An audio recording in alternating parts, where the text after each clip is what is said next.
बिस्मिल्लाहिर्रहमानिर्रहीम। या कना वैया का नस्ताइन। मेरे पाकिस्तानियों, जब तक ये मेरे अल्फाज आप तक पहुँचेंगे, मुझे एक नाजायज़ केस के अंदर बंद कर दिया होगा। इससे एक चीज़ आप सबको वाज़ेह हो जानी चाहिए कि पाकिस्तान में जो फंडामेंटल राइट्स हैं, जो हमारा आइन हमें हुकूक देता है, जो जमहूरियत है, वो दफन हो चुकी है। और हो सकता है कि इसके बाद मुझे मौका ना मिले आपसे मुखातिब होने का, इसलिए मैं 2-3 बातें आपसे करना चाहता हूँ आज। सबसे पहले, पाकिस्तान की जो कौम है वो मुझे 50 साल से जानती है। मैं पब्लिक में 50 साल से हूँ। कभी मैंने ना पाकिस्तान के आइन के ख़िलाफ़ किया हूँ, ना मैंने कभी पाकिस्तान का कानून तोड़ा है। और मेरी हमेशा, जब से सियासत में आया, मेरी हमेशा कोशिश हुई कि मैं जो भी अपनी जद्दोजहद करूँ वो पुरअमन करूँ, आइन जो मुझे हक देता है पुरअमन एहतजाज का, उसके बीच में रह के करूँ।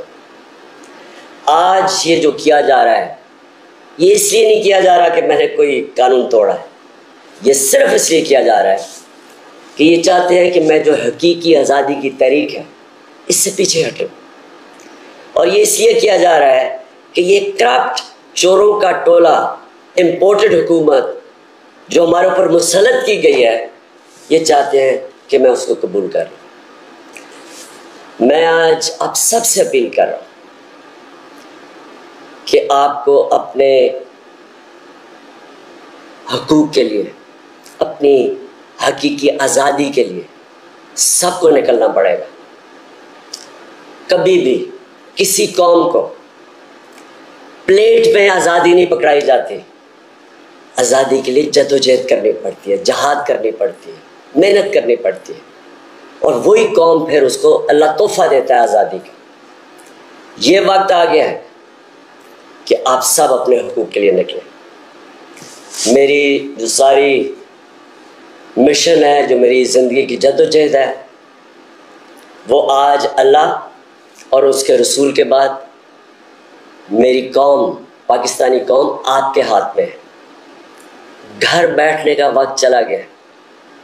मैं आज आप सबको अपील कर रहा हूँ कि आपको निकलना पड़ेगा, आपको जद्दोजहद करनी पड़ेगी।